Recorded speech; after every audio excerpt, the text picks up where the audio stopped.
Okay, let's share the Discord.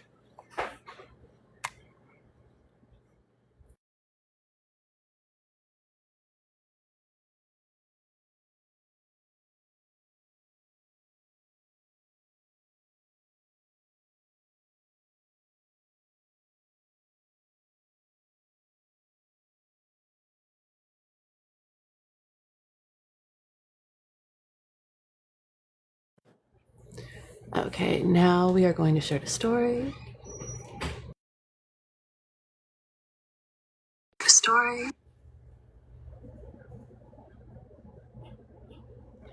And now we're going to send you. And boom, boom, boom, boom, boom, boom, boom, boom, boom, boom, boom, boom, boom. Welcome in, everyone. Let's see, we are going to send this down to, let's see, you might as well never know.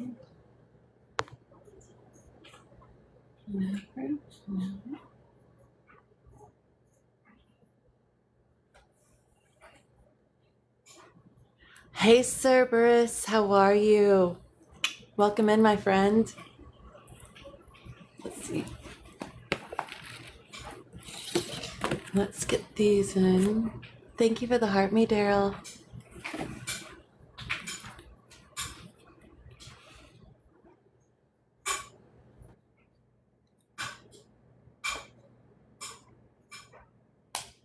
Okay, so that should be good for when she logs in. Hi, Jaren, welcome in. So we have Jessica Salas joining us here shortly. She is running in Oregon for their Congressional District 3. Enjoying the lovely breeze. It's quite windy where you live now. You turned your AC off. Nice. It's in the 80s here. Yeah. It was really hot on the drive home, and I'm sitting going, I think I might have to take my car to Midas and ask them to make sure that my car is pulling air from the inside and not the outside, because the AC was not getting really cold. It's like it was cool, but not cold. Welcome in, everyone. I hope you're having a wonderful Friday. It is Friday. Yes, it's Friday. It has been a crazy, crazy week. But with wind, it's manageable.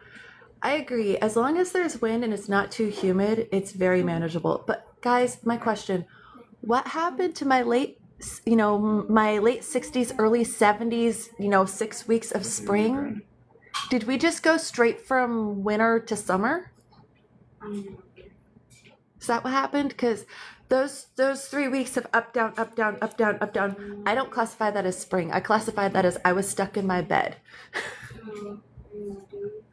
I know we stopped it. We skipped it completely. Well, hi, Rocket Ray. Welcome in. Welcome in, everyone. New and increasingly intense weather patterns. Yay. So we're going to talk about some of that tonight, actually. Here's the thing. Believe it or not, there's quite a few factors that are, what's the word I want to use? Magnifying the climate change issue, and the fact that there are people out there who have denied it for decades, finally sitting going, yeah, that's not normal. It shouldn't be over 140 degrees in Arizona during the summer in July. It was last year.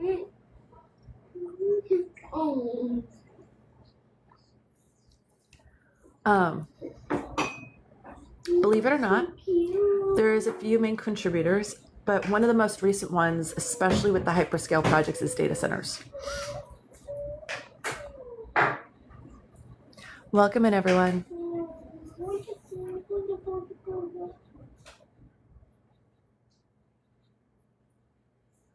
I'm assuming you guys can hear me okay with these. I'm never sure. Never sure. Let's see. I want my blue pen.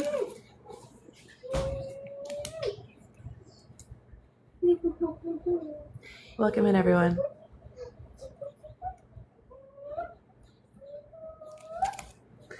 But yeah, I was listening earlier to somebody who's running in Alabama talk about tornadoes. I'm like, yep, you know, the area of the country in which I live should not have become part of Tornado Alley for at least another 50 years, and we've been part of it for almost 10.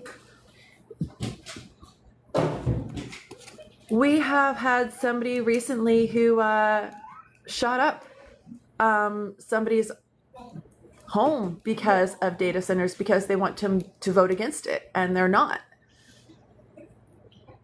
Hey, baby.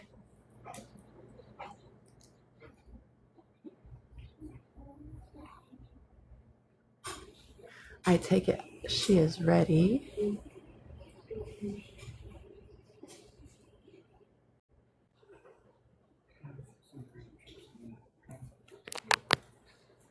Okay, I hear you. I can hear you. I cannot see you, though. Oh, Thank you for the heart, me. So if you don't have the normal boxes, like, there, never mind. You got it. Okay. Now we can see you. Hey, Rock. Welcome in, guys. We have Jessica Salas joining us. She is running in Oregon. She's running for the Congressional District 3. Okay. How are hi. you? Pretty good. Just got off of work because I still work a full-time job, unfortunately. But yeah, just trying to catch up on everything here. Can you hear me pretty good? Yes. Yes, we can. Okay. Yeah, I How are get you? that. No, we have to have full-time jobs on top of everything else we do because that's just how life is.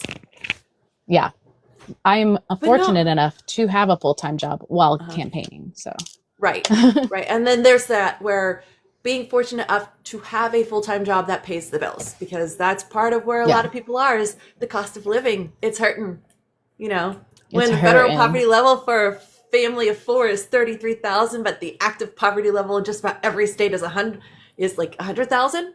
Yeah, Yeah. there's a big discrepancy there. Huge discrepancy. Hi, Mike. We got Breaking the Meta joining us in chat. Hi, Mike. But yeah, so tell me a little bit about yourself. How much do you want to know? Everything. Okay, perfect. Um, okay, so I was actually born in Southern California and lived there until I was about 29. But I had moved all around. I had moved about 20-ish to 25 times Mm-hmm. um, from birth to 17. And Okay. I have come from customer service. So my first job was Cold Stone Creamery, and then I worked at Disneyland, Total Wine, and then I ended up working at a bunch of breweries. I was a server, I was a bartender, I was a brewer for a slight second there. I would package bottles, all the good things, all the fun things for beer industry. Um, then I decided to move to Portland in 2019 and Okay. got a job at a brewery and kept on going. Eventually, I decided it was time for me to get out of the beer industry. So I stopped drinking and went sober. Mm-hmm. And I already said that. And then I got out. And now I work at this weird company. Whatever, it's cool. It's fortunate. I'm fortunate enough to have it. And during that time, though, once I started hitting pretty hard here, I didn't know what to do and I felt really helpless. So then I eventually got connected with a couple of people because I started an Instagram called Oregon Ice Watch. And Mm-hmm. then I got connected with people. We started rapid response groups. We started Migro Whistle, which is the whistles that help out when there's detentions happening. Um, and eventually I thought like there's probably something more I could do. So I eventually started a nationwide beer collab, which turned international. And it's called Hasta la Raíz, means to the root. And proceeds of that beer went to Freedom for Immigrants, which is a nonprofit trying to end detention for immigrants. Mm-hmm. And I got about 80 breweries together to do that. Once I started that, I realized that I could do something bigger than myself. And I started looking into the government as one does, I guess. And Right. just kind of didn't see any representation of working class people there. And then I found out about 2% of Congress is working class, and more than half of them are millionaires. And I didn't see myself in that. So I decided to look up people, and I was like, who could run? Like, there's got to be somebody that I like that could run, that represents me and like a lot of the working class here in Portland and Oregon. And didn't really see anybody. So I sat there for a couple days, and then I looked. I was like, how funny would it be if I ran for Congress? Then I looked up the qualifications for it. 25, have to live in the state for, I think, 7 years or something like that. Citizen, that's it. And I said, oh, it's supposed to be people like me in the government. Interesting. Yeah. Sat on it again, and then decided to run. And that's how I got here. I love it. And here's the thing is, everybody's journey takes them down a different path, and you never know the path somebody's taken until they tell you. Mm-hmm. You know, it's one of those, you don't judge a book by its cover because you never know the story within. I love the fact that you do actually go through various different industries and then end up at the point where, okay, I got to do something more. I feel the need to do something more. It's like something under the surface of your skin starts itching, and you're like, okay, I can't just stay still anymore. You know, I've heard a lot of people where they've talked about the journey, and it comes down to they don't see representation for the people in their area that match the people in their area. Instead, I've talked to one gentleman who lives in Maryland. He's a working day, everyday Joe Schmo, right? He's running against a billionaire and a multimillionaire. A billionaire who lost a Senate race after throwing $63 million at it of his own money, not including any campaign contributions, just his own money, and he lost. That's all insane. I can tell you is rich people don't know how to balance a budget. They have no idea the value of a dollar. They do not know what it's like to walk a day in my shoes. Mm-mm. They really don't. And it's sad, and it's unfortunate because you're right. Believe it or not, the federal government was supposed to be run by people like you and me, not by billionaires and millionaires and the oligarchs. It was never supposed to be like that. Unfortunately, corruption, greed, avarice, the money makes the world go round. At least that's what they would like you to believe. But no, I love all of that. So what is your platform? What are you running on? What are your goals? My platform currently is America Can't Afford Billionaires, ACAB. My goals are to tax billionaires out of existence, to create an affordable District 3, but essentially all of America, and civil service reform. Those are my big three, but I also have about 43 policies on my website so everyone knows exactly where I stand. Right. But I have abolished ICE on there, banned trading stock for Congress, specifically the BIPOC community, and then the BIPOC in healthcare specifically too, because that is overlooked a lot.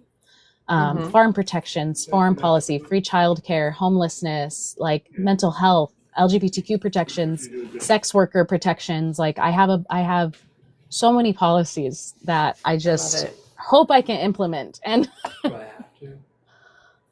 well, see, and that's where I tell people, like, we were having this conversation last night. Like, if I were to ever be in that position, I understand where you have people coming at you going, there's 100 different things that take priority, and you get to choose 5 out of 100, and then you get 5 they're important, but so a total of 10 out of 100 issues, and you have to tell people, unfortunately, like, yes, it's a priority, but this is a bigger priority. And that's something I've been hearing and just talking to people where it's like, yes, we would love to make everything the number one priority, but we can't. We have to pick and choose which ones we need to get done immediately that are most important, so we can actually do the others that are priorities too. Because surprise, surprise, a lot of times when you fix 1 or 2 things, you actually fix about 10. Yeah, he's such a puppy. I just saw the video of you asking why your current representation won't debate you. She won't. It's fine. Yeah. Well, I've heard that from a few others who have been trying to debate the person they're going against, and nope, just radio silence. It's like, okay, that's very telling, in my opinion, because if you have nothing to fear, you would take it on. You'd be like, yes, let's do this. Let the best person win. Exactly. Unfortunately, it doesn't feel like that. Go ahead. No, but what I approached her and I said, Maxine, talk to me. And she goes, Jessica, what is there to talk about? And I was like, she knows my name. Okay, so I am getting under your skin. I love that. I love that. So, let's talk about cost of living. We'll jump right into it. Cost of living, because that seems to be a central focus for a lot of people, is affordability, housing, food, food scarcity because of the fact that everything's going up in prices. Gas prices are going up. Oh, and crude oil's over $100 a barrel because we blockaded the Strait of Hormuz. I love it. Yeah. They're not making this any easier for anybody at all. No, it's definitely a way to just drag us down. What is it called? Darvo? Defend, accuse, victim, all the narcissistic things just to get us down. That is their goal, to make us weak and overloaded in order for us to conform to what they want in order to let them do whatever they like. No, you're right. Yeah. Like for affordability and stuff, like I'm going to be honest, I am not a politician and I really wouldn't know how. I need experts with me in order to get these done. I want a cheeseburger. I want a cheeseburger too, actually. I wanted one yesterday. But I know that we definitely need $25 federal minimum wage. Yep. And we have to create more housing, affordable fucking housing, like real affordable housing. Because what the shit is happening right now? I see Portland in general. Losing so much money. Literally completely off, gone. Like, where did that go? Oh, we didn't even know we had it. Oh, wow. How funny is that? And then they're debating on where it should go. No, it absolutely should go to the houseless people. Like, there is no other choice. Like, there is what's it called? I forgot what it's called, but it's the Nordic thing where they house people first, because it's not a luxury, it's a right. Right. And then they go through the steps of recovery where it's not forced upon them, like really, but they have the options to go to it. But it's like yeah, we need one. What are you talking about? We need a ballroom. We need one. We also need a lot of data centers for some reason. Let's go. Yeah. To the point where, it's increasing temperatures in various states by 20 degrees. But hey, we don't want to have that conversation. But it's just all these things like food, housing, fucking federal minimum. I will cuss. I'm sorry. I come from the beer industry. I'm just a human. But all of these things like education, they're not a luxury. They're a right. And we should have these available to us. Education and I mean, truly, I have something on here called dignity for service workers, because service workers in general have probably the worst. I think not the worst, but they're one of the worst folks that have it the toughest, because they're depending on tips in order to make their lives livable. And if you don't make those tips, then like it all depends on your shift. With that too, like then your boss is like, oh, you have to come in for this shift, but it's only going to be like 4 hours. But if you don't come in, you're going to be written up. You need to have a solidified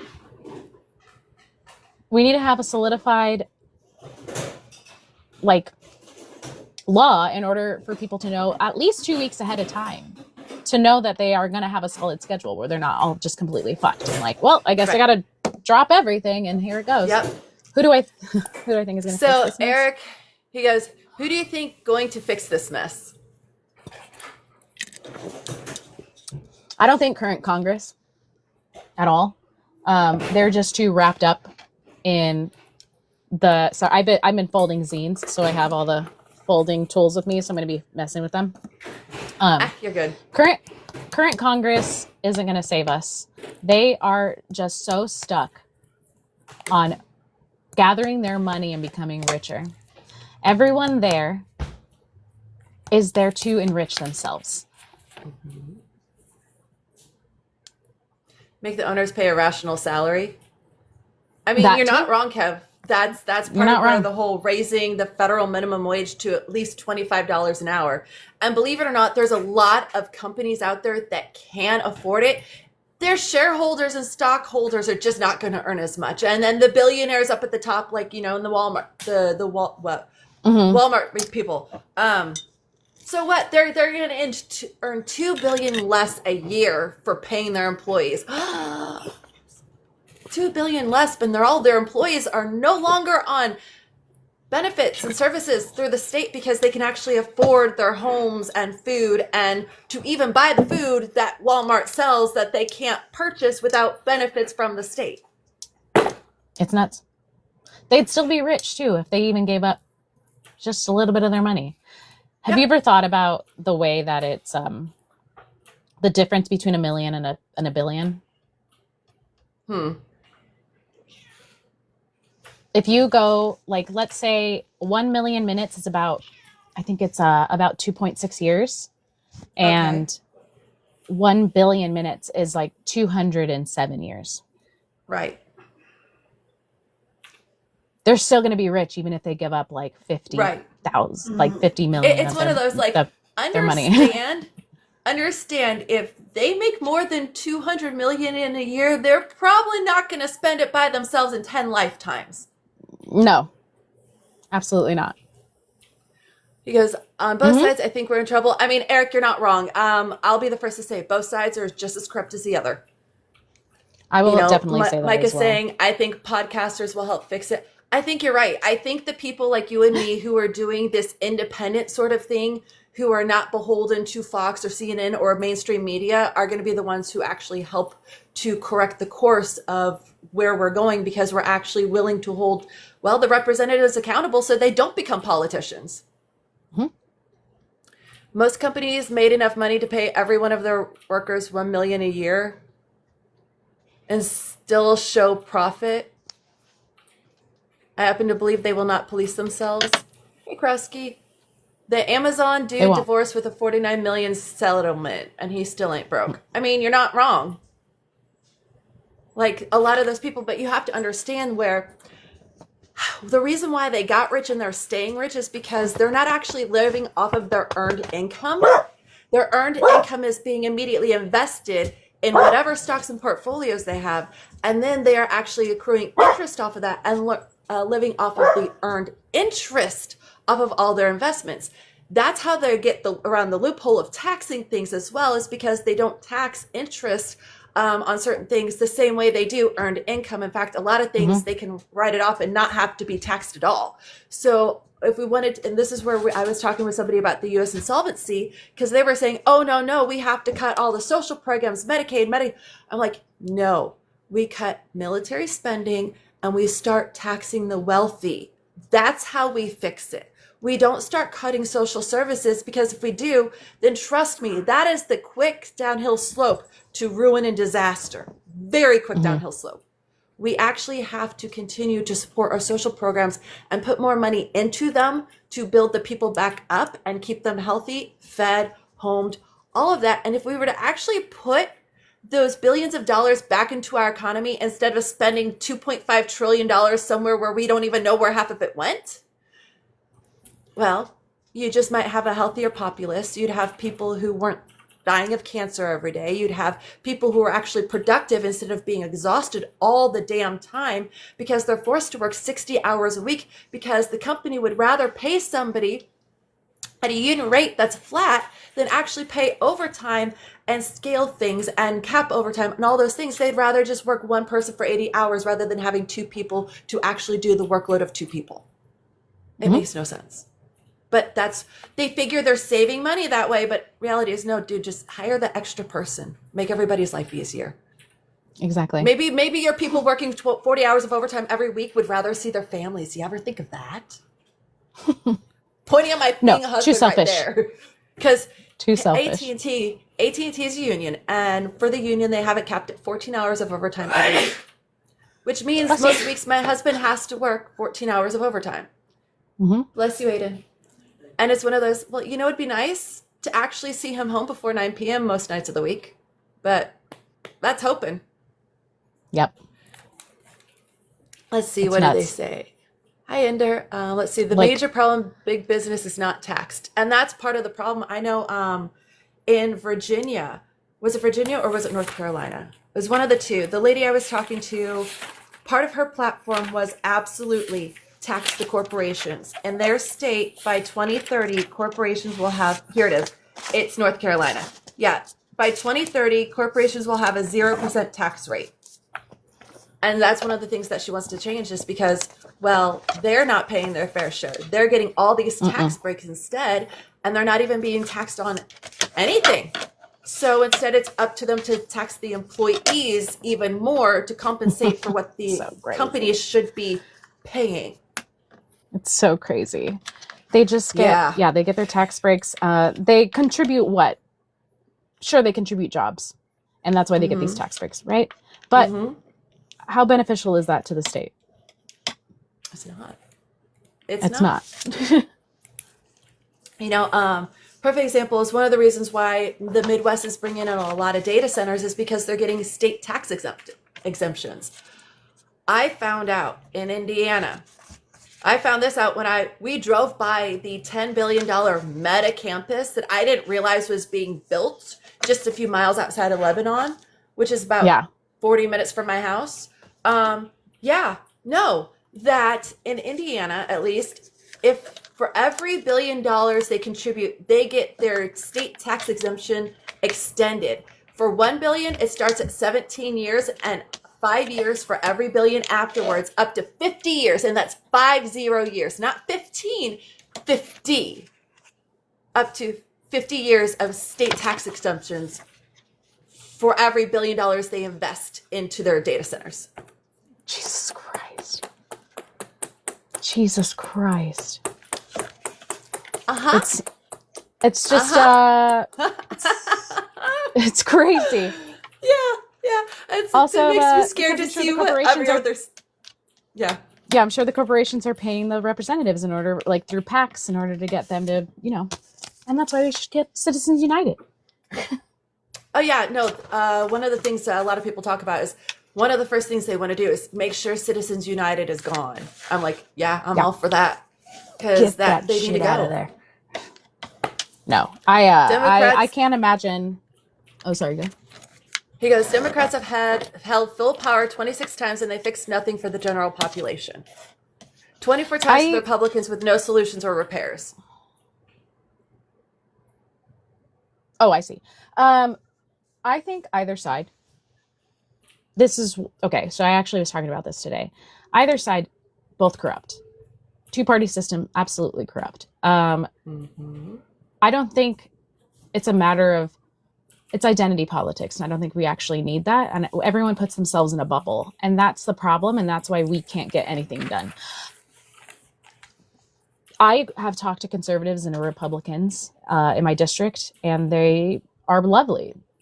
They're lovely people. And we all agree that the one thing that we mainly agree on is that they see that they have job security. I read that.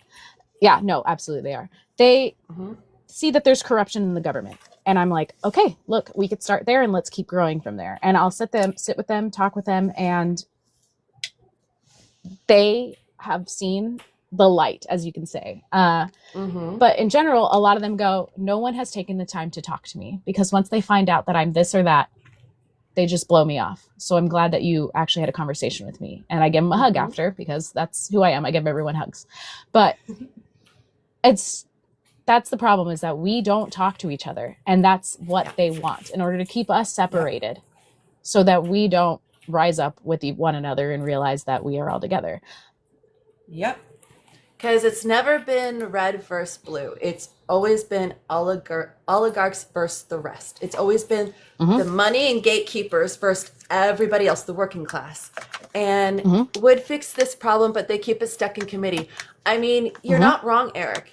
There's a lot of things that if we could actually push them through would fix a lot of problems.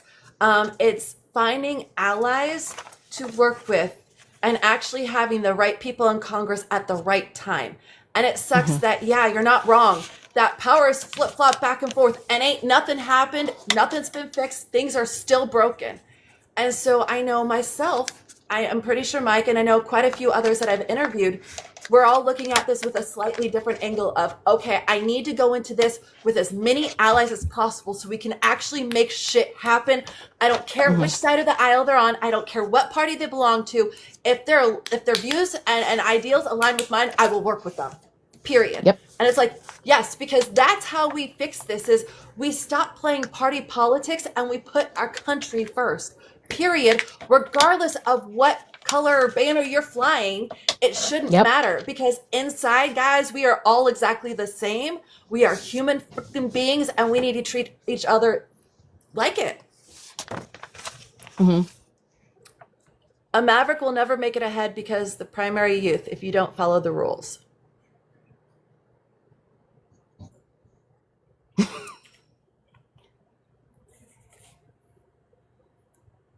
What do you mean if I don't follow? What rules?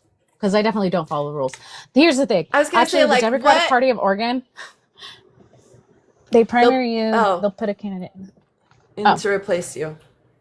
Let me Party actually. The Democratic Party of Oregon hates me. Absolutely hates me. And what I discovered is that the Democratic Socialists of America of Portland also hate me, which is strange.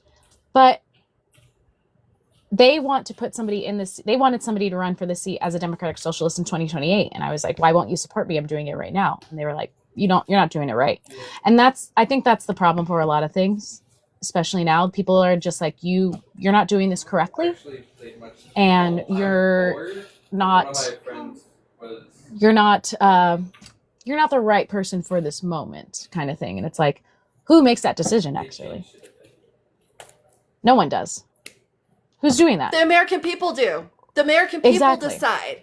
Not you, not some party head, not the old guard of a committee who's decided that we don't like the way you're doing it because we're 70 years old and we got to keep it the right way and the right way, our way. Instead of going, listen, guys, I understand it. My mom's a baby boomer. God love her. She'll be 69 this year. At the same time, there's also things where I have looked at her and go, Mom, I love you. You need to take a step back and actually listen to what I have to say because you have not been paying attention for the last 20 years. She hasn't. Nope. But this, I will tell this, and this also goes hand in hand with all of it. I had a conversation with somebody recently, and we talked about voter turnout. And it has everything to do with the midterms, where most states have between 35 and 45% of people actually turn out for primaries, let alone midterms. The presidency, it's about 33 to 35% don't show up. Okay. So I sit here and I hear people constantly go, well, I could go vote, but my vote's not going to matter. Nothing's going to change. And you guys, you know what? You're not right. It is a freaking self-fulfilling fucking prophecy. If you don't go out and vote, you're right. Your vote will not matter because guess what? The same people who have been voting for the last 30 years are the same people who are going to vote for the next 20 unless you get your ass out there. Because guess what? Those are the boomers who have been voting for the last 30 years. They're going to live for another 20 to 30. They're going to keep voting because what else do they really have to do with their time? They get the mail. Sorry, that's my little rant and tirade. No, don't get me wrong. They're gonna vote.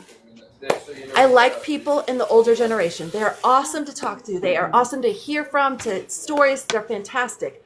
But then they're also very, very conservative when it comes to politics. Without realizing that conservatism is actually taking us back 100 years, not pushing us forward like we need to. And they need to take a step back and actually know who the candidates are rather than just voting how they've always voted. That, and along with when people see a candidate, what I've been getting a lot of is, well, why would you primary Maxine Dexter? She's doing an okay job. And I'm like, that's what your baseline is okay? You don't think she should be doing better? What do you mean your baseline for a politician is just okay? It's just fine. Like, shouldn't you? They're working for you. You're paying them. It should be higher. Yeah. raise should. that bar.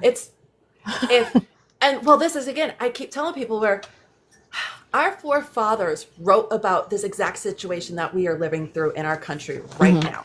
They talked about the various paths our country could take. They warned about the two-party system. They warned about the party system being devolved into two parties because what would happen?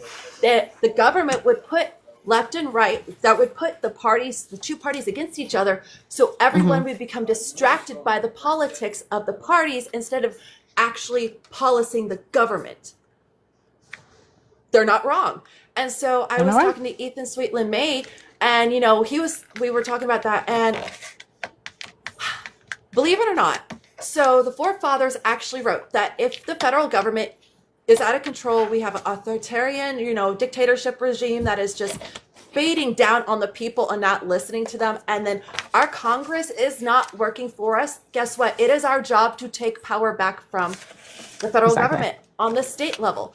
And then if on the state level, our representatives are not working for us in Congress or in the state House of Representatives and state Senate, you know what you're supposed to do? You're supposed to vote them out. You're supposed to vote in people who are actually doing the job, not just they're doing okay. Like, we need people who's like, no, they're on top of that shit. Like, they are first in line to be like, that's not right. Like, they are fighting hard for us. Why do we not have that type of representation? We're just okay. They're just okay. Okay, but I don't want okay. I want goddamn fantastic job. I want somebody where you don't have to worry about it. I don't want to worry about it anymore. Be like, they're doing great. I don't have to stress. Right. I'm just going to make sure I go to the primary to make sure I vote for them so they stay in the ability to do the job. Right? Yep. Instead of, they're just okay. Well, like, maybe if they're just okay, we should try somebody else.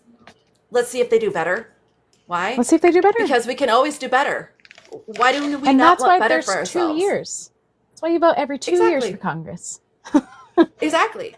To make sure that people are actually doing the job and they're doing it to the best of their ability, and there's not a better candidate. But if there's a better candidate, we should give it to the better candidate, period.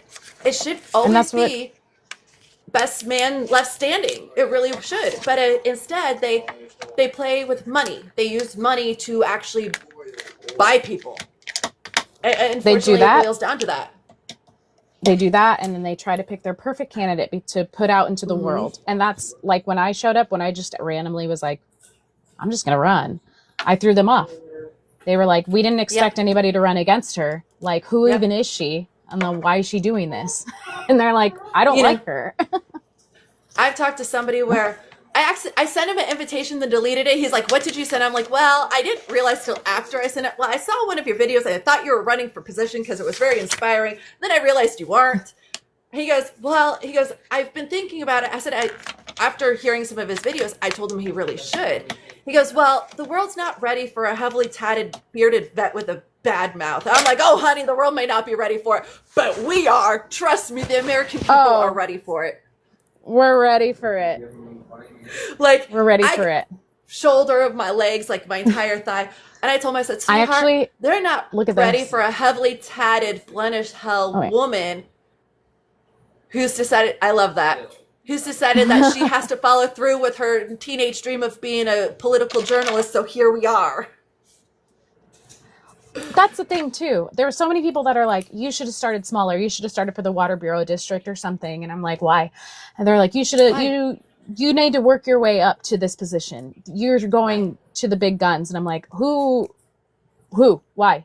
Like, why? I don't need to wait for permission to do anything. No. I don't even know, why are you judging me? Because you're not doing it? That's not my fault. Is that the reason why you're jealous? Because you're jealous and you wish you could do it instead? Like, honestly, that's when some people come up with jealousy. It's like, why are you jealous of me? Like, why are you coming at me with hate? Like, am I doing something you actually want to be doing? Like, then why don't you just do it? Well, really? But it's not time yet. Just do the thing. It's not time for anything, honestly. If I always waited for it to be time for something to happen, my life would never move forward. Nope. I just sit there waiting my entire life for something to go, okay, well, it's finally time. Cool, now I can do my thing. Or I can just be like, you know what? I think I want to do this. You know what? This sounds fun. You know what? I enjoy doing this. You know what? I got myself in much deeper than I thought. You know what? Oh my God, I'm Like, 2.5 months in now. yeah, exactly. I think the thing that pushed me a lot too, and it's going to be really personal and probably trigger warning, but Do it. Hi, Vic. so I'm really big on mental health, and like I had stopped myself a lot because I was unmedicated and didn't go to therapy or anything. So at the time, I was really struggling with the many voices in my head and just like getting really overwhelmed and crying all the time and really wanted to just not be here anymore. And then once I finally got help and got better, started having a routine. Um, Within 2 months of that, I had a friend commit unalive himself, and I was the one who found him and gave him CPR and everything, and unfortunately he didn't make it.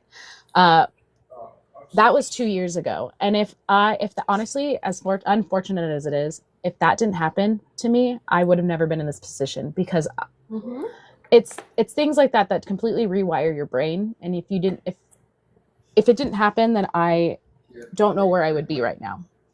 And when I saw somebody struggling and not make it, I was like, there's so many other people out in the world that are doing this too. And it's because they are so unsure about housing that they can also be down this road as well.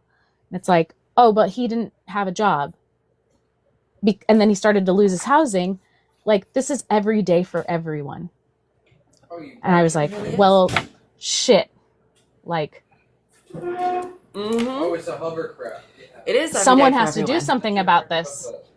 Do you not? I don't know. And unfortunately, there are a lot of people who have both your story and your friend's story. As somebody who has more of your story, which is, I did not realize, neither did my mom, I was showing signs of bipolar manic depression at 5 years old.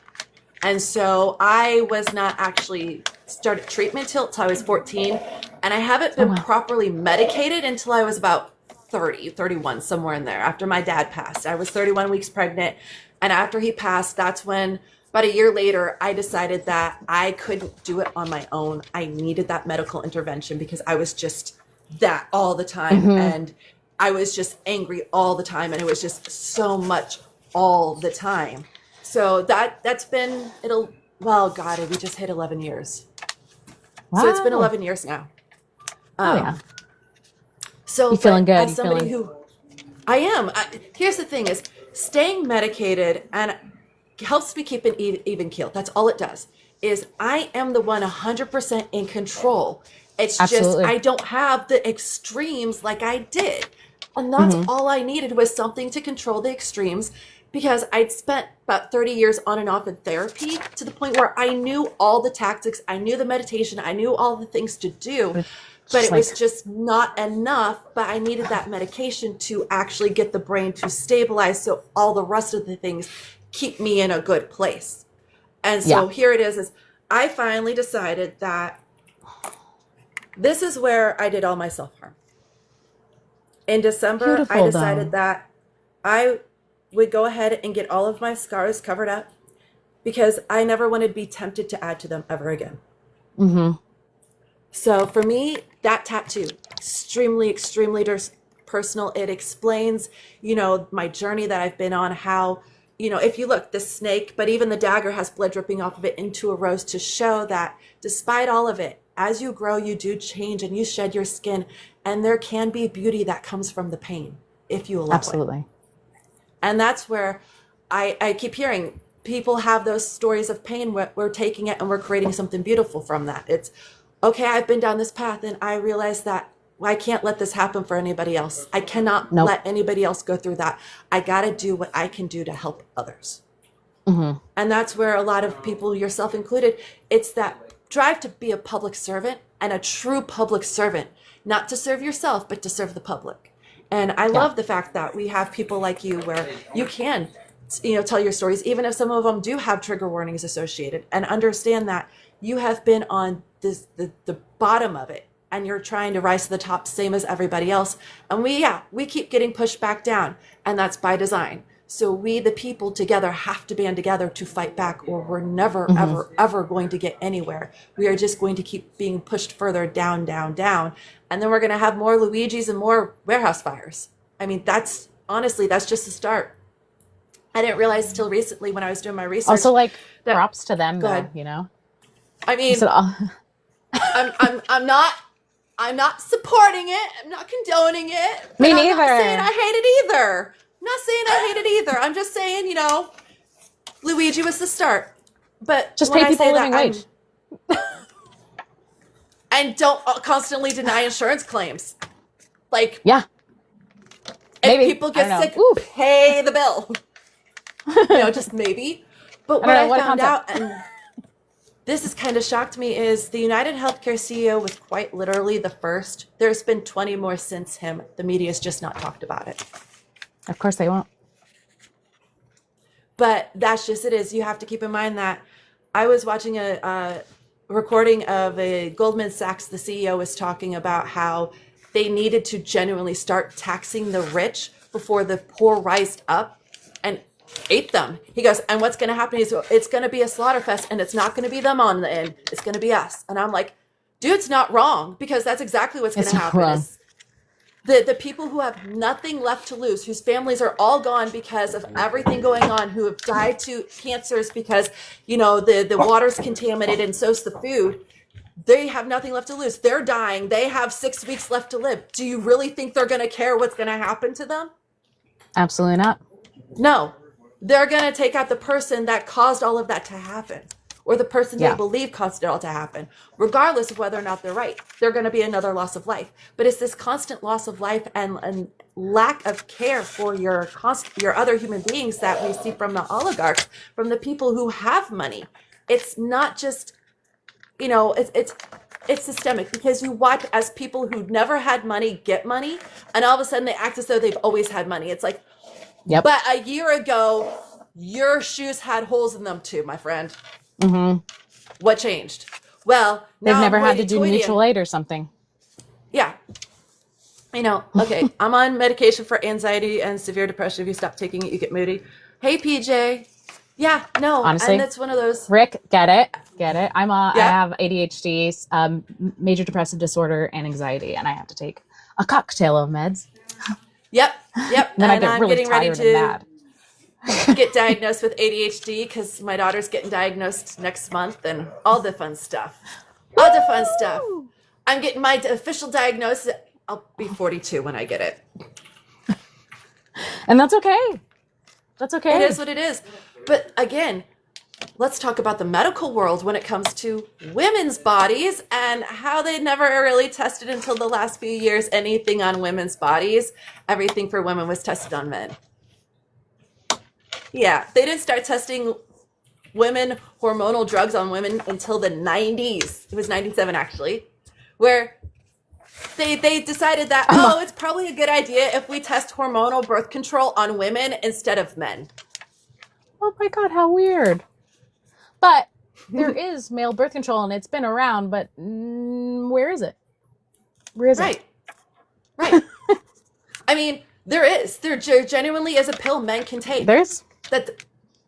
So why are they not taking it? My dude, take it so that way you don't have a litter of kids. Yeah.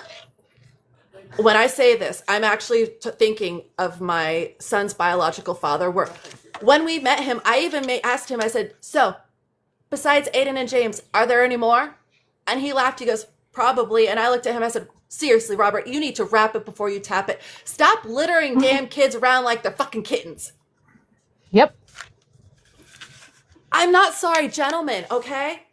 Do not go out and get 12 different women pregnant and expect all of them to get ABs, because I promise you, they ain't.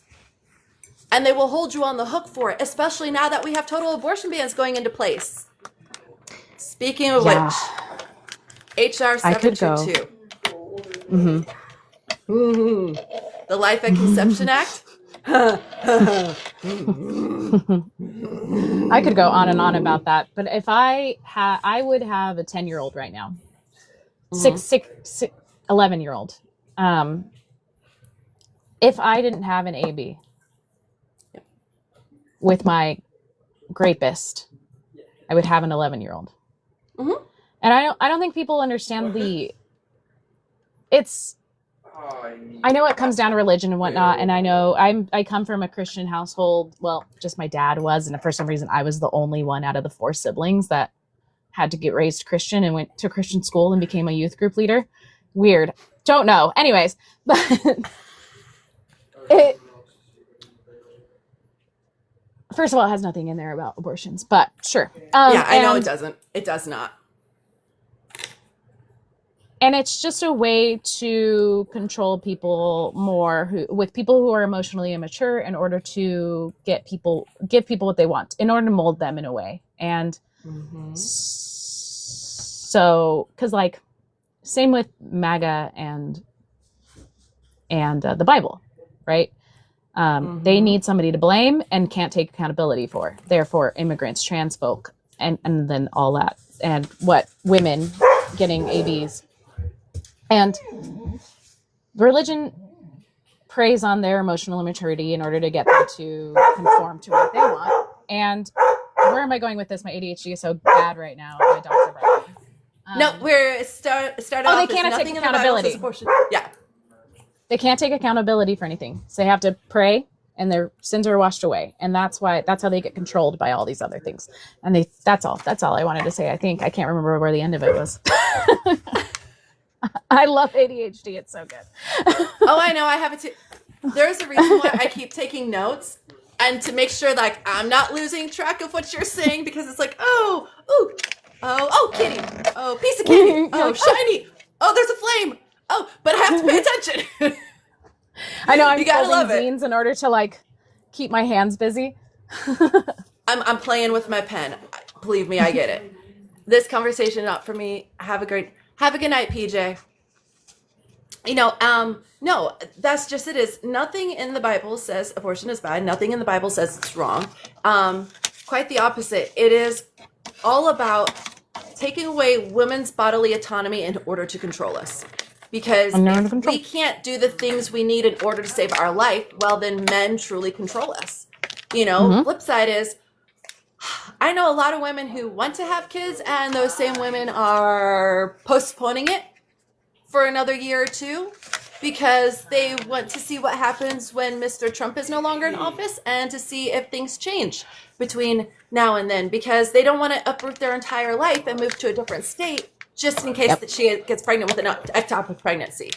And because I told her, I said, that's my big fear is we live in a state that, fortunately, a judge recently blocked the total abortion ban, saying it was unconstitutional, and that there should still be ABs in the cases of, incest, rape, ectopic pregnancies, and when the fetus has died inside the mother and the mother needs a DNC, because of the fact that we've had women quite literally die because of that in this state. Women 5 weeks later, they're septic, and now they're finally willing to do the DNC because the mother's life is on the line. She's actively dying. Her organs are shutting down, and now they're finally willing to get rid of the fetus that's been dead inside of her for a month. It makes me so angry in so many different ways you don't understand. Hence the funny I faces think I do. I feel like I understand it a little bit. I think I understand your anger a little bit. No, I think you do. I think you do. But that's part of the reason why I sit here and I make these faces, and I just... You would think common sense would be common, but it's not. It doesn't exist in religion. No, it doesn't. And that's showing it does not really exist in real life. As my daddy said growing up, Shadow, honey, you'll realize common sense ain't so common anymore. Because unfortunately, the idiots have taken over somehow. Who knew? My dad was right. There's more than you think, too. When I used to work at Disneyland, I would stand next to a sign that said, it would say, no stroller parking. And I had a giant, like probably about this big, orange stick, bright. And I'd be yelling, no stroller parking, over and over and over again. People would come up to me and go, is this stroller parking? I go, no, it's not. And then they'd go, okay. And then they'd park their stroller and then walk away. I was like, okay, great. No one reads. Yeah. No one listens. No one's doing anything. No. Yep. It's a sense of what sense of self-righteousness in a way. Like I'm above you, so I don't really need to listen to you. So your primary is on May 19th. How has campaigning been so far? Well, it's interesting. As somebody who has never been in this field ever, it's been going pretty good so far, though. I think I go business canvassing, so I go into small businesses and like salons, smoke shops, fucking weed shops. Like I'm everywhere that Love it. I don't think a regular politician would go into. And I hand out these zines. I have zines that I made for my campaign instead of regular like postcard flyers and stuff like that, because you can go to the library and print them out for free. And so it just says like Jessica Salas for Oregon, a little bit about me, like why I'm running for Congress, and then why I decided to run, and then a description of like why Maxine is out of touch with her district, like my mental health and who we deserve, and then register, and then you scan that. It takes you to the government website to register to vote as a Democrat and tells you whatever. But it's pretty cool. It's neat. A very different strategy. I like that. But I think it's going pretty well. I have lost a few people. I actually lost someone that campaign manager. And they sexually harassed me. So I let them go. And I would too. So experienced my first scandal as a politician, I guess. But other than that, going pretty good, something super unexpected, and making a lot of friends. A lot of people just want to be heard. A lot of people just want to hang out. They just want to be able to be with their representative in order, like as a person. It's like a bomber. Yep. And I approach them like they're my friends, and they are completely thrown by that. They're like, why? I'm all, I don't know why. I just wanted to say hello. They're like, okay, how's your day? But other than that, pretty good. We're switching it up in not a very conventional way, I guess. Instead of cold calling people, we're doing relational communication. I forgot what it's called, but it's basically just having my volunteers call friends of theirs, and then having their friends call friends of theirs, and then we're just keeping track of that. And what I do when people are like, what can I do to help you? And they're like, is it donate? And I go, it is donating. You're more than welcome to donate. But also, like, I understand who I'm representing, and I know I don't have money, so you probably also don't have money. So if you could just tell 10 people about me, and those 10 people tell 10 people about me, like, that'd be great. If you want to volunteer, cool. If you don't, chill. Just tell people about me. Like, it's great. I see it. Thanks, Rick.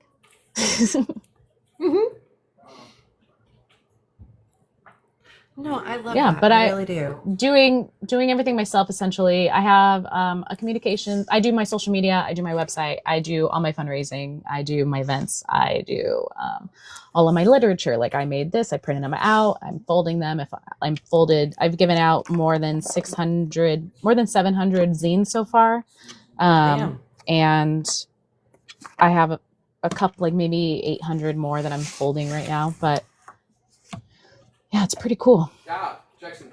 I love that. And then one thing I do talk about in here, and kind of goes on your point, is I personally never ask anybody to donate. I ask them maybe occasionally join the fan club if you have a penny. Outside of that, I mean, like, follow, share her videos, like share the videos of the candidates, like tell people that they're available on YouTube.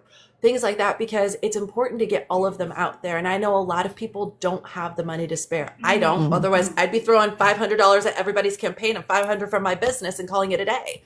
But I don't. So instead, I offer my time, my energy, and having you guys on here and making sure that we talk about things that are important to you, to the people in your state, and to the people in this country. Because if you're on the federal level, well, you're going to be an ally for the country, not just for your state and not just for your district. And that's how it needs to be. And we talk about the difference between representatives and politicians, which, yeah, you're right. You're not one. And we don't want you to ever be one. Because if you're a politician, then we got to vote you out. Yeah. And then here's the reason why. Representatives are there to represent first the constituents in their district, then their state, then the country as a whole. Politicians are there to line their pockets and represent the corporations that have bought them. That is the difference. Like I said, if you were a politician, I will be going, no, we got to vote her out. She's being bought.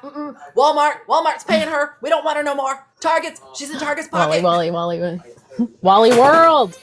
I'm actually going to pitch something when I get into office. It's called CAT, C-A-T. And it's called Constituent Advisory Table. My district is pretty large, and I have about more than 6 cities in my district. And within each city, I wanted to put a constituent office in each one. If I can't do that, that's unfortunate. But what I am going to have is at least 10 to 14 people in each city making up, they'll make up like renters, immigrants, students, seniors, homeowners, small business owners. And whenever I get a bill that I think would affect their lives, I would bring it to them and I would get their advice on it. And I believe that's how it should be. Because what if it doesn't affect me, but it affects them in some way? Mm-hmm. Yep. Yeah. Perfect example. Let's say, this is Indiana, the federal Sunbucks program. The whole reason why Indiana is not getting it this summer is because they decided the paperwork was too much of a hassle. So they just said, nah, give the money to another state that needs it. Yeah, see, same exact face I keep making when, yep. You can do that for yourself, like in your own life, selfishly. Like, oh no, I don't want to fill out this application because I'm too lazy. You can't do that as a public servant. Yeah, well, Indiana decided, yes, we can. We don't want it. And so we're missing out on $8 million worth of money for kids to be fed over the summer because they did not want to fill out the paperwork. That's over 500,000 kids that are going to go hungry this year. Yeah. So now parents have to figure out how they're going to either pay to put the kid in childcare while they work those days they wouldn't have otherwise worked. Figuring out how to pick up an extra shift and maybe get the kids over at grandma's house for a day or two to find, make the extra money that they would have made. And mind you, it's not a whole lot of money. Do you want to know how much it is per kid? It's $120. $120 for 2 months. That breaks down to $60 a week. $60 a month, $15 a week, $3 a day for 5 days. It's people that are just so out of touch that are only there to benefit themselves. I don't understand how this is a career for anybody. I don't want to do this. That's just it. You should not get rich off of politics. You should not. Not while you're holding public office. Now, if you write a tell-all book, 5 years later, make money off of that. By all means, we will all buy that. Be like, oh, let's hear all the juicy scandals from when they were in office. Like, by all means, please. Yeah. But it and I have a big mouth. Wow. Yeah. It should never be why you were in office. Like, I don't like it should always be afterwards. Like, there's one guy I interviewed, he's already put all of his investments, 401k, everything like that, into a blind trust, and he will not touch it till he is done campaigning and running for public office. And if he gets it, he won't touch it until he's done with public office. Perfect. You not literally, not only do your, words match what you're saying, you preemptively did it to show people you were committed to it and you weren't just blowing smoke up everybody's ass. Yeah. I wish I had money to do that, but I don't. Me too, right? It's like, oh, I'm lucky that I had money left after I paid for groceries this week. Yeah, so I thought, oh, cool. Well, I guess I'll just keep eating a sandwich that I make at home. Right. But there's, my fiance has stocks, and I'm like, you're gonna have to sell those when I get in office. And he's like, why me? Well, because you're my fiance. You have to sell those. And he goes, me though? I'm like, yes. Tell him just put it in a blind trust till you're out of office, because he can do that. That's true. I'll just tell him when I do that. And I was like, then he doesn't have to sell them. But he can't do anything with them until you're done. So they're allowed to accrue whatever during that time frame. You just can't buy more and sell. He just can't do anything until you're done. So, and that's what the gentleman that I interviewed is doing. He goes, yeah, he goes, I can't buy or sell anything. He goes, but I'm okay with that. He goes, it's not that big a deal. He goes, I would rather miss out on some money in exchange for helping people. I'm like, bet, okay. Not very many people would say that. I like that's it. how it should be. It is how it should be. But that's not I don't think what that we get. Yeah. A lot of people understand how it is living life these days. Like behind the scenes, I organize like grocery runs for people, and I don't like to advertise that because I think that's like selfish. But it's like people are struggling out here. They can't afford groceries. They're too scared to leave because of ICE. Like, yeah, I'm gonna organize grocery runs for you, and I don't know. It's just fucking wild, and it's like I fucking get it, dude. Given you that it's Portland and it's Oregon, yeah. And we all know all about the inflatable frogs and, other fun things in order to fight ICE. How is the immigration front in Oregon still? Still going pretty strong. I'm a part of some groups still on Signal. Let's see how they're very active, actually. So we're still collecting license plate numbers of the cars that go in and out of the facility every day. But we still have patrols going on, and it's still fairly active, though. The tear gas has stopped, which is pretty nice. In a sick way, I kind of miss it. Yeah. Well, at least people, they're not getting pepper sprayed up their, inflatable masks anymore. Yeah. I actually got endorsed by the original person who started the frog outfit. I love that. And that's exactly what I'm talking about. Like, and he's the one, he got pepper sprayed, and it was like 7 hours later before it actually started to burn his eyes. And it's like, bet. Good to know. If we're going to a protest and rally that might have ice at it, we are definitely getting those inflatable frog suits. Are you kidding me? Yeah. I'm doing it. But there's also a proper way to flush out your eyes with tear gas. Yep, there is. Make sure you have saline. Don't use milk, please. Nope. And make sure your contacts, you get them out as quick as possible because they will become adhered to your eye otherwise. Exactly. Don't wear makeup. Yep. Nope. Honestly, you're probably better off wearing glasses and safety goggles over them, so that way you really don't get anything in your eyes and you don't have the issue of contacts adhering. Exactly. Yeah, unfortunately, the fact that we're sitting there and we're talking, tips in case you get pepper sprayed or tear gas in the face. I gave a class to a small local bar of how to ice watch and how to properly handle tear gas when you do get tear gassed, and like the appropriate wear and whatnot. And I was like, what am I doing? What are we doing right now? Hi, Michael. He's one of the other gentlemen that I've interviewed, and I have him back on. Oh, nice. Oh, what day is that? It's next month. It is May 11th. Nice. But yes, we're all rooting for you. So tell me one random fact about yourself. I like to eat a whole pumpkin pie to myself every year. I don't blame you. We're not going to talk about the amount of times that my husband and I have sat there and split an apple pie. See, no, right I down can't the share middle. with anybody. I get mad. Mind you, I don't typically share my desserts and treats like that. He's lucky that I love him, but he always gets a second one because he knows that there might be a day where I'm not satisfied with just half a pie. I need another half a pie.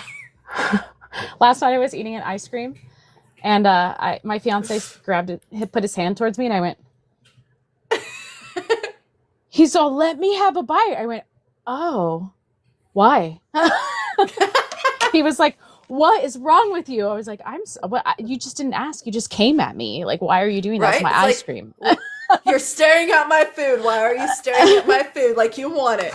This is mine. See, it's mine. But I'm Go also get your own. Exactly. Keep in mind, I am the person where I am so greedy that I will bring enough cupcakes for the entire class so they will leave me alone in the corner while I enjoy mine going, cupcake. I've been like really hardcore with my sweets because I don't drink anymore. So when my sweets are near me, I'm like, don't talk to me. Right. This is my time. This is like, I'm looking at you, like, mouth half open, cake, like, half on my face going, what? Yeah, Ma. What? Like, Stop talking to me. I'm eating. Listen, I'm being the fat bitch I am over here, okay, right? I look Let at me that enjoy cupcake it. the way the fat kid looks at pie. Like, let me have it. So, eats a whole pumpkin pie every year. Yep.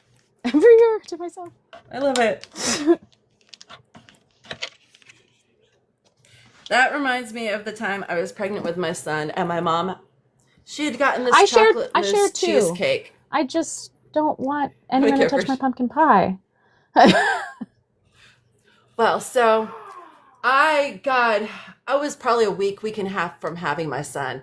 I did not realize I sat there and I ate an entire chocolate mousse cheesecake from the Cheesecake Factory by myself. Yum. When I got done, I left a note for my mom going, I am so sorry, Mom. I ate it all in one sitting and didn't realize. Please forgive me. And she went and bought another one for herself. She goes, you are pregnant. She goes, you're pregnant. You're pregnant. She goes, I'm not going to fight you on this one. She goes, besides, he's so doing sweet. now. That's so sweet. Yeah, well, I know not to mess with a pregnant woman. And when I was 7 months pregnant, I moved back in with my mom because of everything going on. And I didn't have a stable place to live in. I was not going to have my kid while living on the street or sleeping in my car. Oh, yeah. Just not happening. So I moved back in with her, and oh, God, I love my mom. I love her so much. And there's been times where, nope, I ate half of it by myself. I'm sorry, Mom. She goes, no. She goes, I'm just glad you ate something for once. I'm like, aw. So sweet. She's the person where, like, we went out for her birthday dinner, and she, even though I wasn't hungry and I was feeling really yucky, she goes, order what you want, we'll pay for it, you can take it home and eat it later, but I want to make sure that you still get a meal today. Okay, I can do that, because it's like my stomach, I have GERD, so my appetite goes up and down based on whether or not I have indigestion and how bad it is. Oh my God, so there's a lot of times. It's very possible. A lot more people have GERDs than realize it. I don't eat. Well, that's also ADHD in women. I should go get tested, though. No, I'm dead serious. One of the symptoms in women is as they get older, they don't get the hunger triggers as often because of the ADHD. Their brain just doesn't click. And so it's not till their stomach's actually gnawing at itself and it's physically painful that they actually realize, oh, I haven't eaten yet today, have I? Yeah. I should probably go eat something. That is my life. Me. That is my husband. Have you eaten yet today? Did I eat yesterday? Well, I didn't feed you. Well, then I haven't eaten in 2 days. Well, I should probably eat something at this point. That's why I feel like, blah. So I have no energy left because I haven't eaten. Yep. Haven't eaten.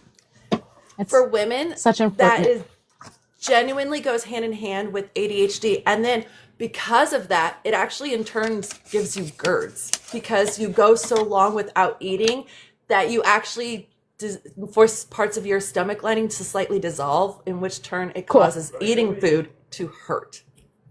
That's me. So I'm like, I'm damn if I do, damn if I don't. If I'm not elevated, I don't have an appetite, and if I don't take my GERDs medication, I can't physically eat the food because it hurts. Yeah, like every time I eat something, I gotta throw up.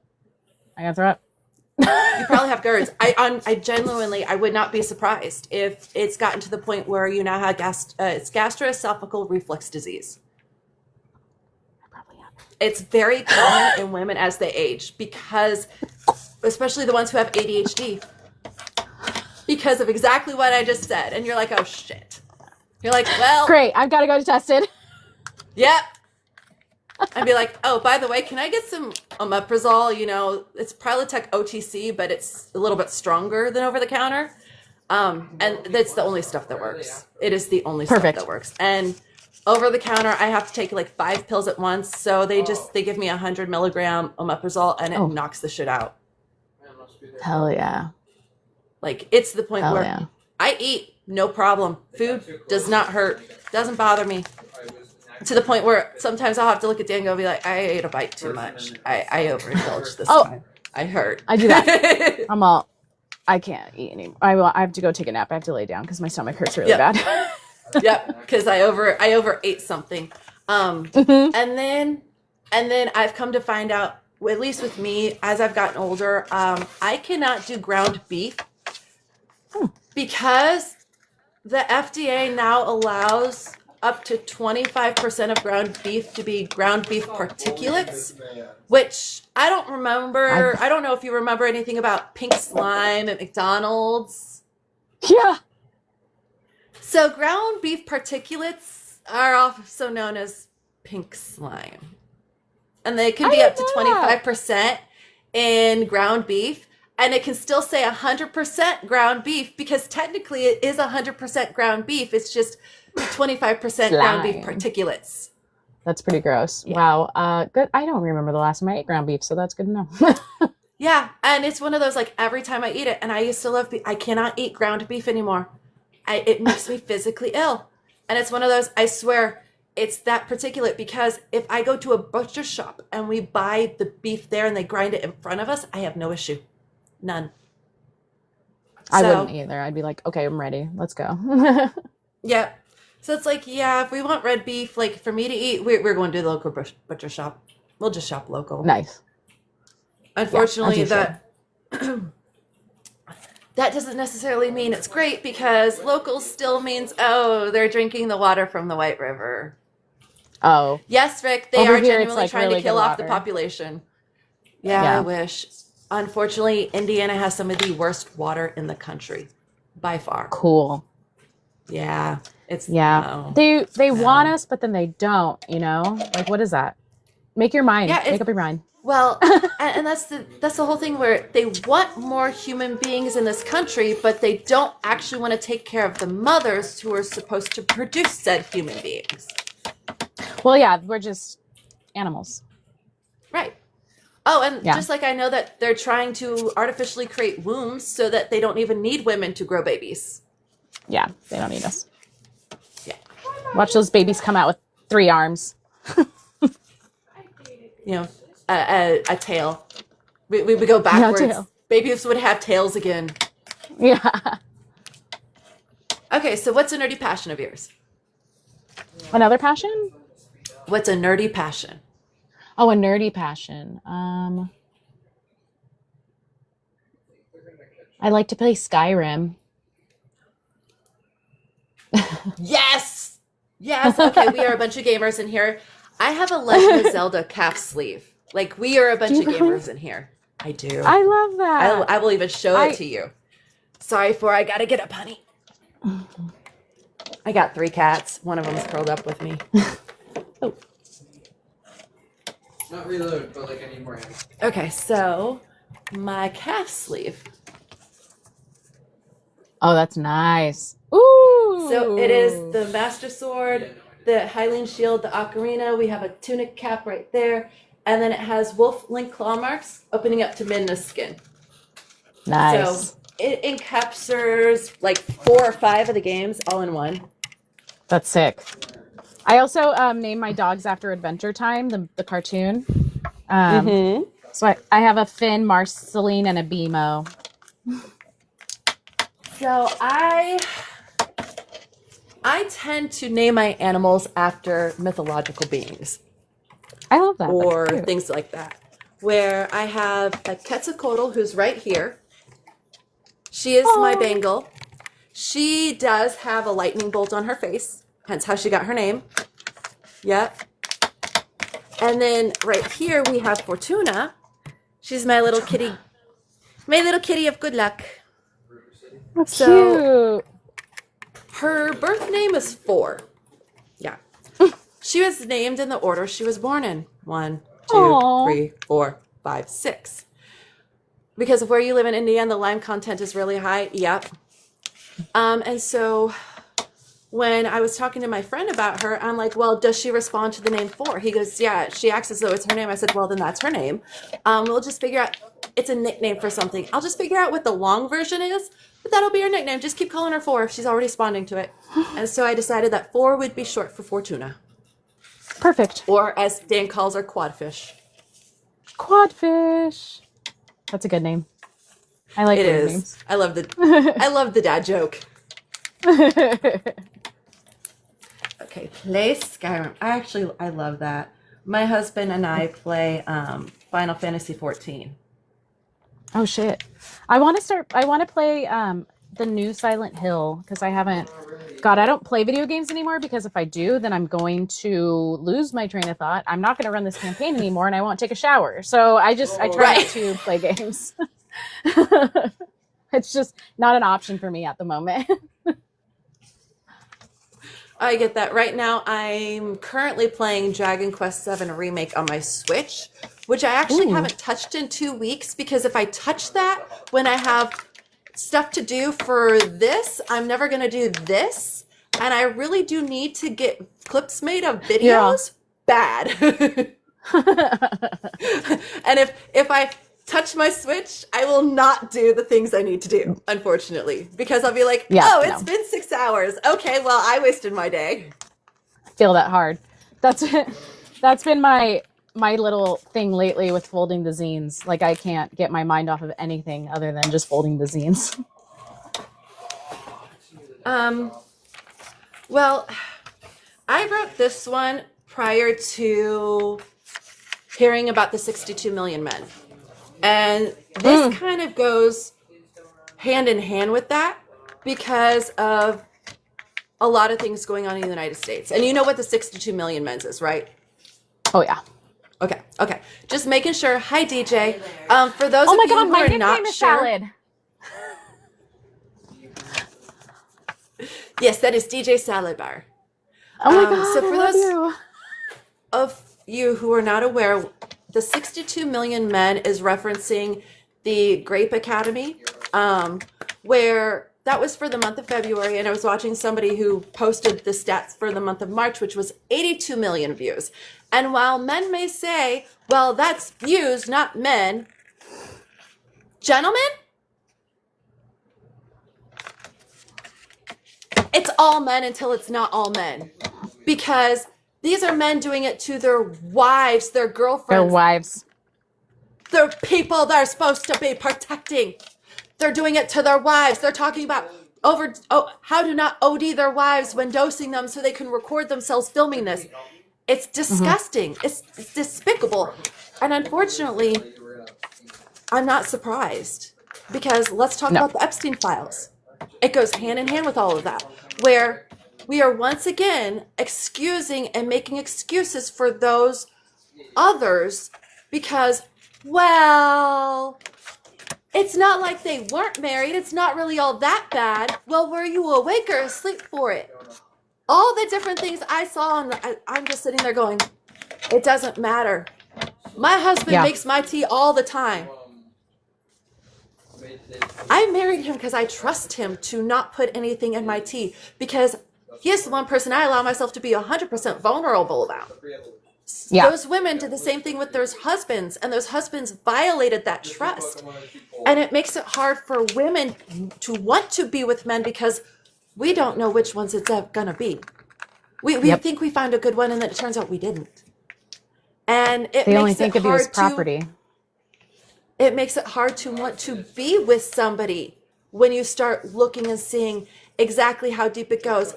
And if you don't understand why women keep saying, I would choose the bear, my friends, like it or not, you are part of the problem. Yep. If you can't understand after 62 million men, you are part of the problem. If you can't understand that women are programmed, even when they're in their own homes, if there's a male present, and God love my husband, deep ingrained inside of them to never truly let their guard 100% down because he could always hurt her. You never know when he's going to wake up and decide that he doesn't want you anymore and he just wants to get rid of you. That happens, unfortunately, all over the world, where men wake up one day and quite literally just decide to unalive their wife. And that is literally what they say when they're asked, well, I just decided I didn't want to deal with her shit anymore. You couldn't have divorced her? No. Nope. So on that note, women's rights are equal rights. That's actually the thing that I wrote, where, talking about I call them red pill alpha bros, where I think you know who yeah. I'm talking about. Absolutely. They are just they are the ones who are trying to toxify Gen Z to the point where they are becoming vicious and violent towards women. Where Gen Z is starting to talk about how, while yes, they do actually find successful women and independent women extremely attractive, and those are the kind of women they want to date and marry, they also want to break her and make her a trad housewife because they don't want her to be independent and successful outside of their relationship. Why? Because we are having men who are Gen Xers and millennials who are still brought up by those baby boomers who think they deserve to have women be subservient to them. There's usually a religious component to it. Unfortunately, I hate to bring that up because 9 times out of 10, religion is involved in some way, shape, or form. Yes. And it could be one of multiple religions. I won't point a finger at any one because it could be one of easily 7, just off the top of my head, that is backing the whole, the whole viciousness towards women, the violence towards women when they don't submit. Hearing the stories about a 15-year-old boy and a 14-year-old girl were attacked by a group of 16, 17-year-old boys, and they assaulted the girl and they beat the boy to the point where he lost multiple teeth and lost hearing in one ear temporarily, while they were violating her, and he tried to defend her from them. These are all kids my son's age. Literally, he's going to be 15 this year. I can't even. And these boys are listening to these commenters, because I know Aiden's, I hear some of their conversations, and there are times where I get on him and Aiden goes, "No, Mom, I'm trying to correct their thinking." Okay, good, good.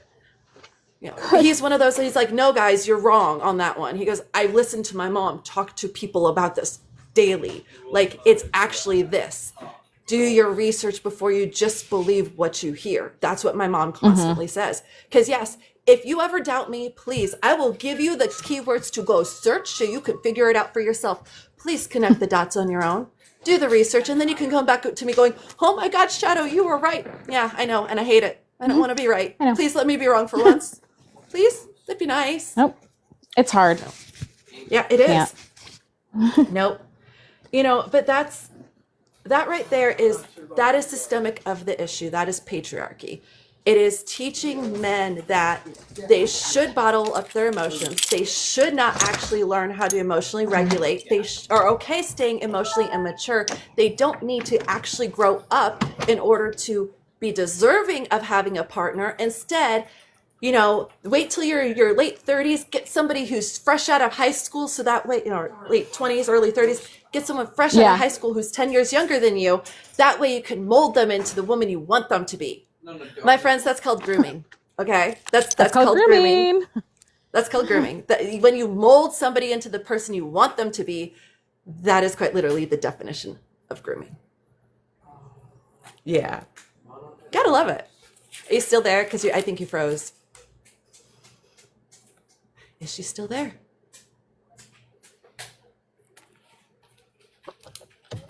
There you are. You Sorry. unfroze. I realized Hey. I have to go print protest signs. So You're good.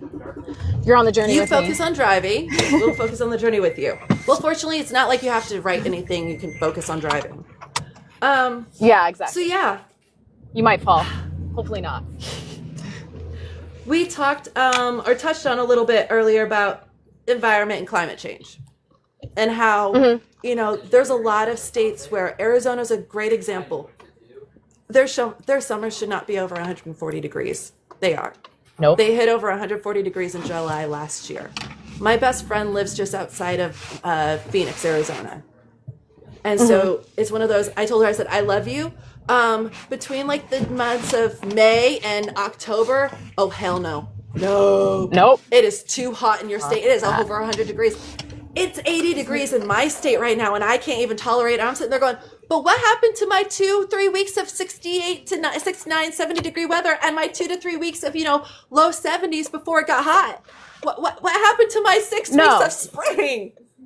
For real, because Oregon is like so randomly hot. Oh, it says I can't I drive. really like my mythical Pokemon, huh?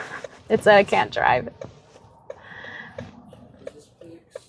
I don't know where you're trying to go. For 3. Why don't you turn? Really? Yeah, no, Oregon's been like so hot recently, and I'm like, oh, well, what's going on? Like, I thought we were supposed to have snow, and then it hailed the other day, and I was like, okay, wow, Okay, no, I like we're it. not gonna do good here. Yeah, no. We're gonna and have a that's- really hot summer. Uh-huh. Well, and we are at the point where the West Coast is not getting the rain it typically gets. The Colorado River, the water basin, Salt Lakes, the Great Salt Lake, those are significantly reduced in water level. I was talking to somebody out of Utah who said that if they don't get water soon, the issue that they have is the amount of asbestos that is actually in the Great Salt Lake that has gotten into the sediment and the bed of it. As it drops and that ground dries, it's now bringing the asbestos into the air, and it's going in, a radius of anywhere between like 150 to 200 miles to the east, and it's just going in the air. And I'm like, that's going to make so many people sick, and we don't even realize it because of the lack of water, because of all the data centers on the West Coast that have increased the temperature of the West Coast by about 10 to 15 degrees to the point where, it was already 70 degrees by the end of March, or 80 degrees by the end of March in LA. Like, it was ridiculous. And it's just getting warmer and warmer. It's hot and hotter. But that's what we don't talk about enough is the silent pollutant that nobody ever thinks about is heat. The data centers, the amount of heat they produce. Yes, they're using the cooling systems to cool it down, but still, if you have multiple data centers in an area, it's going to increase that area's temperature by up to 20 to 25 degrees, if not more. And then you add 1 degree each year that you have those data centers there. That is the true temperature that it's going to be in that area. So keep in mind, some of these data centers, they're smaller. They're starting to slowly put the hyperscale ones in. But yeah, we have a lot of the smaller ones that, again. Most starters don't are. Oh, that booted her. Yeah. Most starters are. Well, again, it makes it so that it's unobtainable to living in that area because it gets so freaking hot. Okay, it looks like it kicked her because it didn't like the fact that she was in a vehicle. Which, unfortunately, that happens. It's all good, though. But I will call it here for this live. I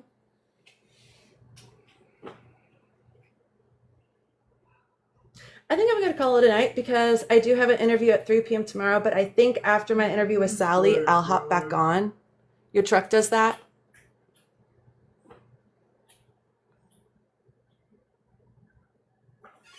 Right? Imagine. Okay. I will invite you back. It's all good.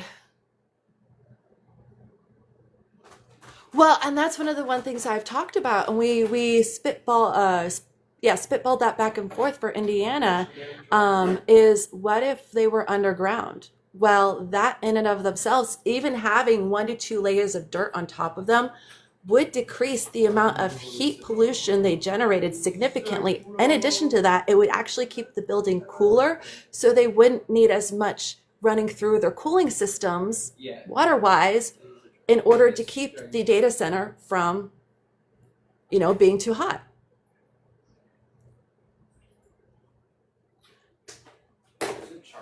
There you go. And low-income housing was built on top of it. There's a lot of ways we can spitball to figure out solutions to the issues we have. Okay, well, if they're going to continue to make data centers, we need to make sure states are holding them liable for the amount of energy they're pulling from the energy grids. We also need to make sure that the constituents are not the ones on the hook for the things for the data centers, like in Indiana. This is a fun example. So Indiana passed a law stating that the companies building these data centers, so like Meta, can increase the energy bill of the constituents around it in order to upgrade the infrastructure, let's say the infrastructure is a $3 million thing. So they can increase everybody's bill, double it for a year. And then they get 2.9 million of those together and they decide to cancel the project. Guess what? That 2.9 million does not go back to the constituents. It doesn't get put into a different project. It goes directly into the company's pocket as profit.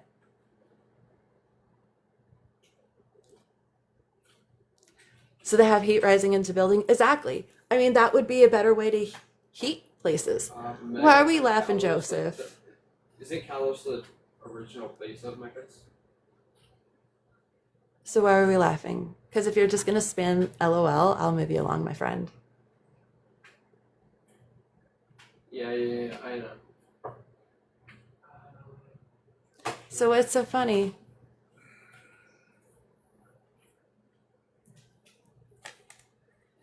You know, and here's the thing that other people, you have to realize is, so last summer, the federal government rolled back the EPA standards for a lot of things to the point where the federal government no longer cares about certain particulates. So those states do not actually have to care about those same particulates.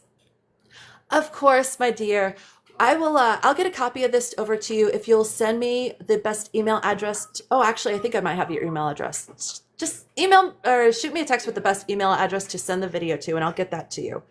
And then I will get you rescheduled for after your primary so we can talk about all of that, what happened, and then, next steps.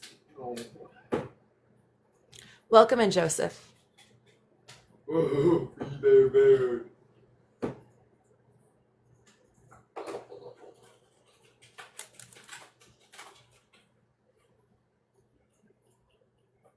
You had a bad day? I'm sorry you had a bad day, Joseph. And thank you for liking the live.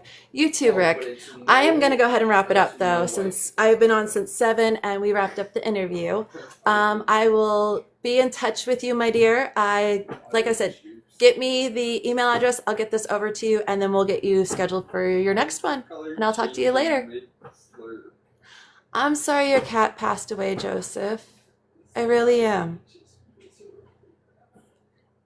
Much love and take care, everyone. Yeah.